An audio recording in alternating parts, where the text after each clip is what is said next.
Okay, so this is the first lesson in the new unit C7, which is all about energy changes. So we're actually going to roll together C7.1 and 7.2 into one lesson. That's because there's quite a lot of practical, so obviously we're not going to be doing that. So the key knowledge and skills we're going to be looking at is about energy conservation, something called an exothermic reaction and how that releases energy, examples of exothermic reactions, everyday uses of exothermic reactions, and then something called an endothermic reaction that absorbs energy, and some common uses and examples of endothermic reactions. Okay, we're going to start by looking at C7.1, exothermic and endothermic reactions. This slide just got a few examples that you're supposed to know about according to your exam board. So over here, we've got a log burner, so we have some wood burning in there. Now that wood, of course, is reacting with oxygen. So when you have a burning reaction, that could be classified as combustion, or because it's reacting with oxygen, you could classify it as oxidation. Obviously, that's releasing heat, so that is an example of an exothermic reaction. Another example down here, this is a hand warmer. I'm sure you've seen these. You click this little button in the corner, and then that starts the chemical reaction off, which releases heat. So that's also exothermic. This you're probably less familiar with. It's a diagram of something called a self-heating can. Very similar principle. You click the lid at the top, it combines the two chemicals and they release heat, which warms up your drink. Over here we've got a couple of examples of endothermic reactions. So this is a sports injury pack, and they have a reaction that gets cold, which obviously will help to relieve some injury. And up here, these things are flying saucers, which contain sherbet. Sherbet is essentially a edible acid like citric acid, and also a carbonate of some sort like sodium hydrogen carbonate.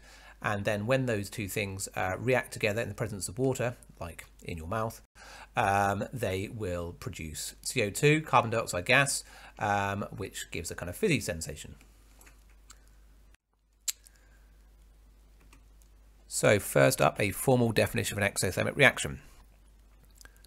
This is a reaction that transfers energy to the surroundings, so the temperature of the surroundings increases. Basically means it feels hot. Loads of examples of these. So self-heating cans, these are something the AQA is quite obsessed with.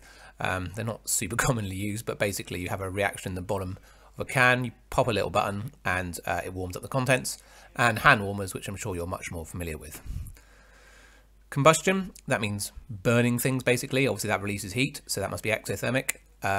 Oxidation reactions, which obviously we talked about in C5, are often exothermic, and so are neutralization. Also, we met them in C5.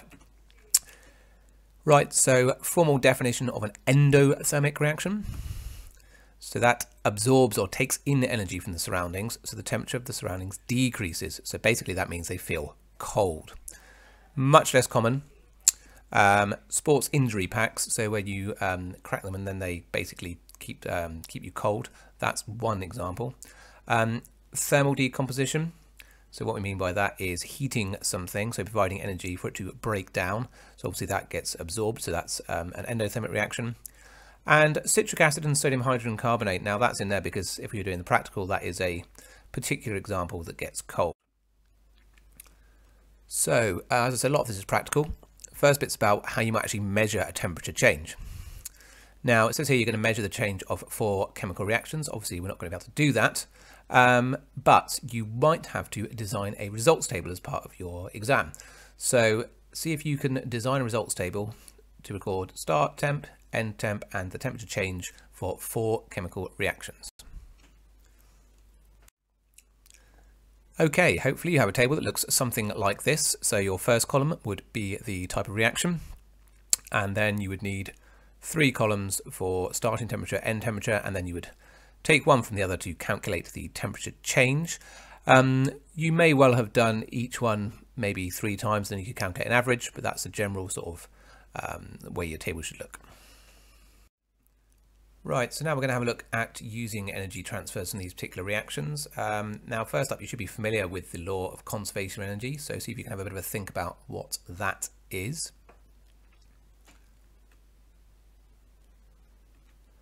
So what that is, it basically says that energy can be transferred usefully, stored or dissipated, but cannot be created or destroyed. Now, basically what that means in the context of chemistry, right, is that any energy that is taken into breaking bonds or forming new bonds, right, will either be released or absorbed, right, but it's not created or destroyed. Now, in terms of actually measuring temperature changes in chemical reactions, a very common method is something called a coffee cup calorimeter, which is basically what it says. So we're talking about a polystyrene or styrofoam cup, and then you do your reaction inside that with a lid and a thermometer and a stirrer. The idea, of course, being that your polystyrene or styrofoam is a good insulator, so therefore you're not getting energy escaping from your reaction vessel, so you're going to hopefully measure a accurate temperature change of the chemical reaction that is occurring. Right, so this is a classic sort of method for how you would go about measuring the temperature change when something called potassium hydrogen carbonate was added to hydrochloric acid. So you would weigh out some of your designated solid, then you would add some hydrochloric acid to a polystyrene cup, and obviously we need a volume. We've got 50 centimeters cubed there. A concentration. So concentration, remember, is this funny looking unit here.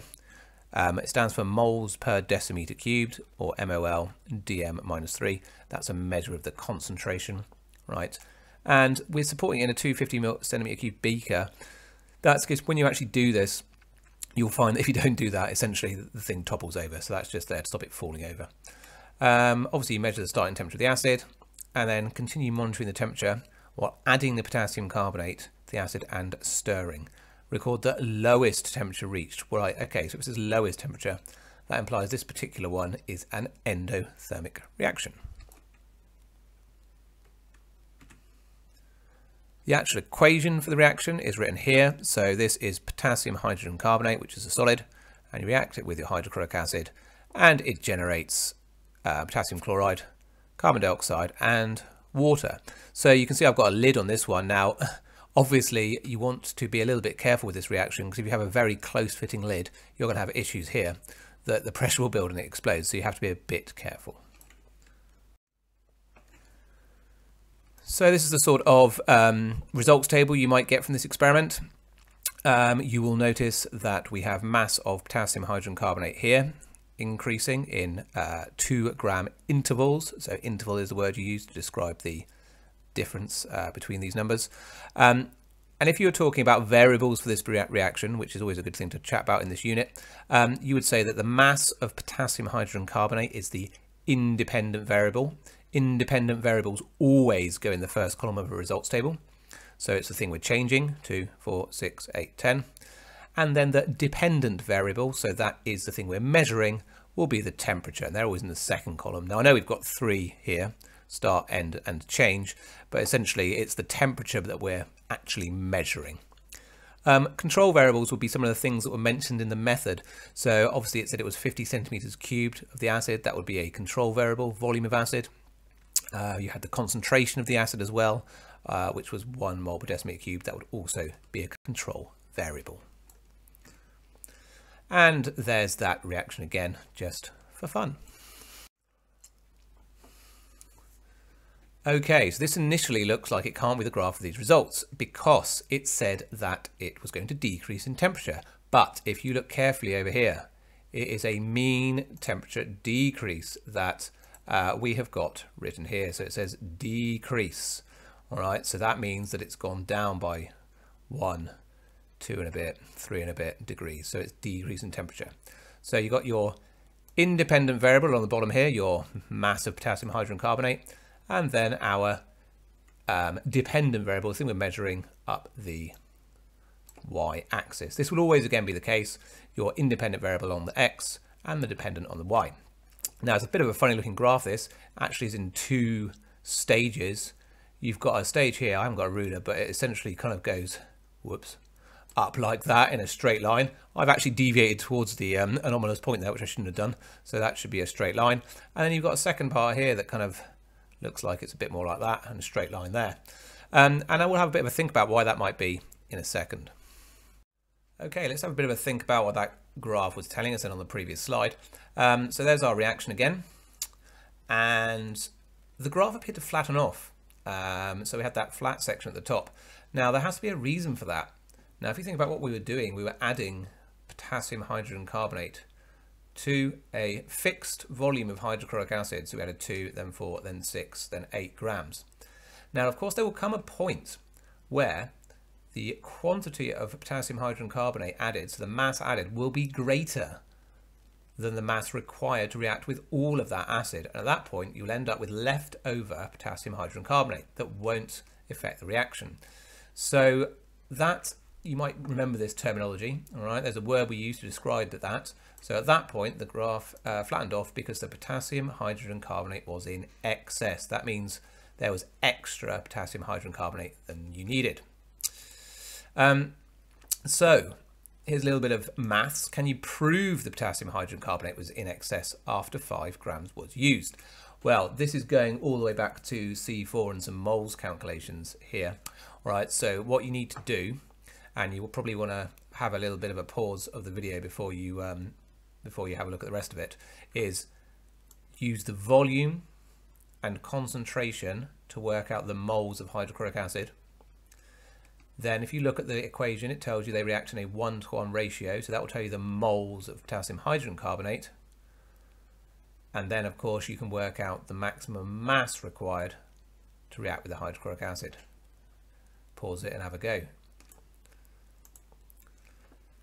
Right, there's some relative masses here, so this might make life a little bit easier. Okay, there's your volume and concentration of hydrochloric acid. So what do we do? Well, okay, I'm asking you to prove that it was in excess after 5 grams was used. So if you work out how many moles was in 5 grams, it's moles is mass 5 divided by the MR, that's relative mass. Where's that come from? Well, one of them, 39, plus 1, plus 12, plus 3 lots of 16, right, gives you 100. So there was 0.05 moles of potassium hydrogen carbonate.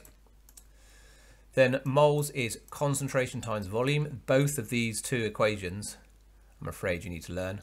Right, so moles, concentration times volume. Concentration was 1 mole per decimeter cubed. Volume is 50, but remember the units here, that's centimeters cubed and that's decimeters cubed. So to get this into decimeters cubed, you have to divide it by 1,000. So therefore you get 0.05 moles of hydrochloric acid. So what's that telling us? Well, when it's 5 grams, they're exactly the same ratio, exactly the same number of moles, 1-to-1, which is what is needed, which means anything above 5 grams clearly is going to be more than 0.05 moles. So that would be in excess, as we've written there. Okay, quick recap then on the bits and pieces that were in this pair of lessons. Energy is conserved in chemical reactions. Okay, well that was just mentioned. We just revisited the conservation of energy rule. An exothermic one is one that transfers energy to the surroundings, so the temperature increases. Absolutely. Examples: combustion, oxidation, neutralization. You need to learn some of those. Self-heating cans and hand warmers. Endo does the opposite, so it absorbs energy or takes in energy from the surroundings, so basically it feels cold. And examples include these things called thermal decompositions, citric acid and sodium hydrogen carbonate, and sports injury packs.